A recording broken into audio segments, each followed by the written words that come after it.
1811 4000। यही consumer helpline.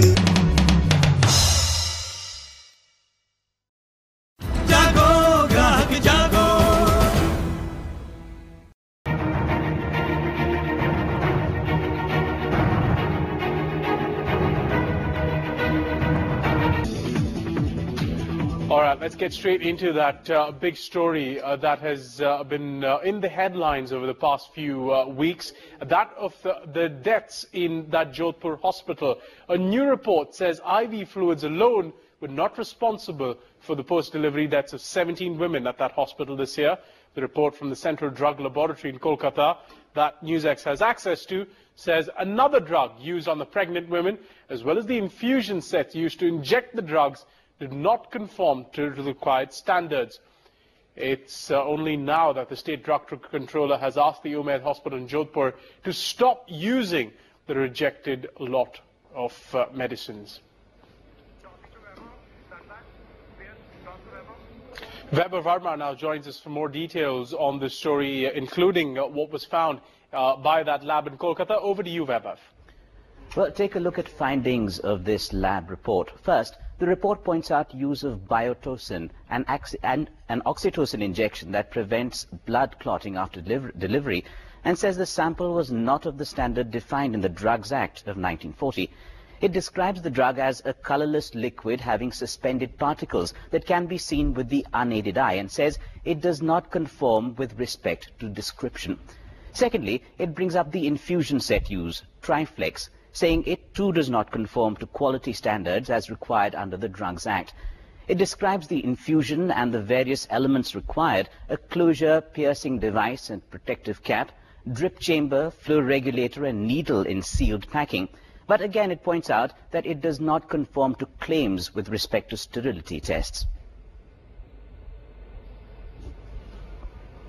A sample of infusion set manufactured by a company from Ahmedabad was also drawn during investigation from Umaid Hospital drug store, and that was sent for analysis by the central government officer from drug control, because he had come there for some investigation as per the instructions from Government of India, and that sample has also been declared as not of standard quality.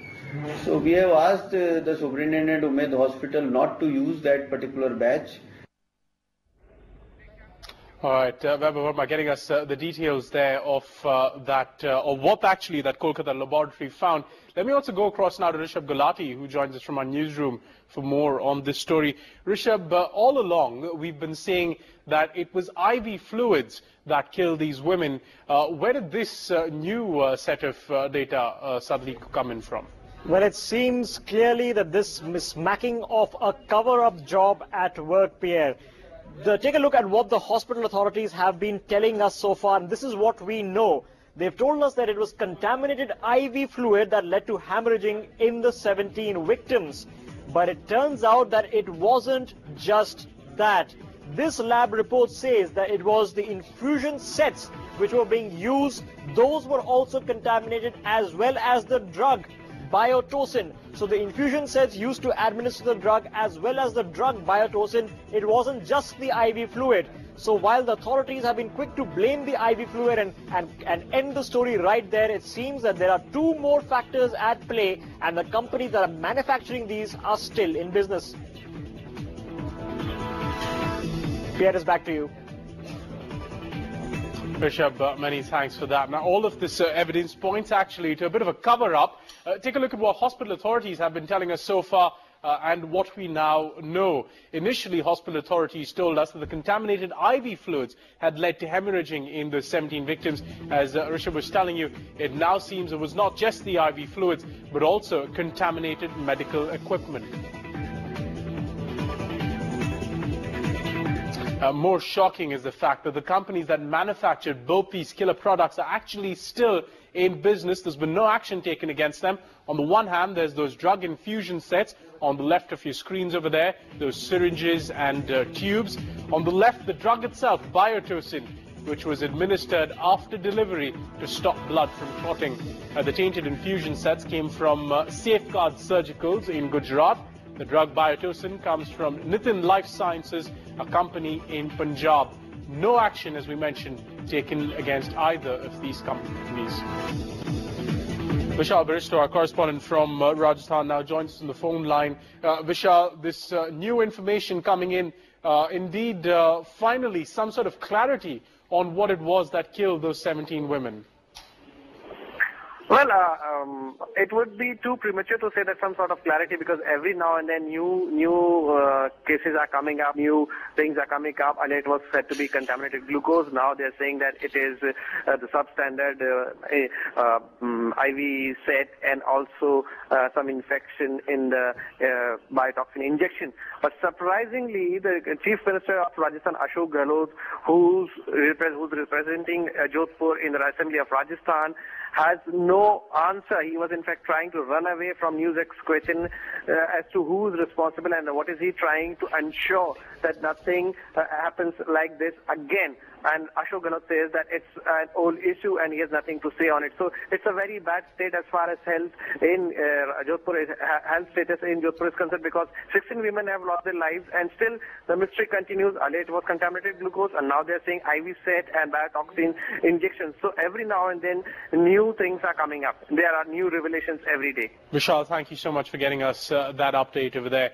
We have two guests who are live with us from our studios in Delhi. There's Professor Khanna. He's a managing trustee for Consumer Voice, and also Chetan Chandelier. He's a criminal lawyer with us in our studios. Let me come to you first, Professor Khanna.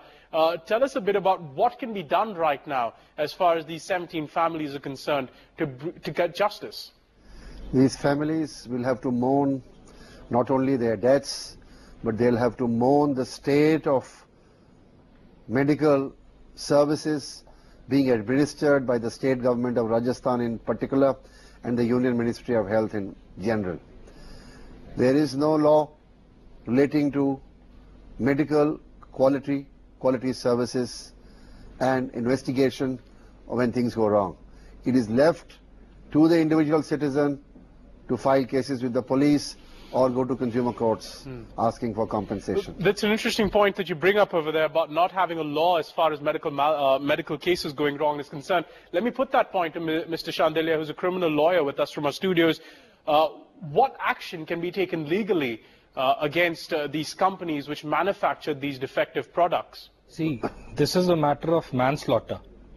Must have been one death, it is across, it's gone down to stall, has gone down to 17.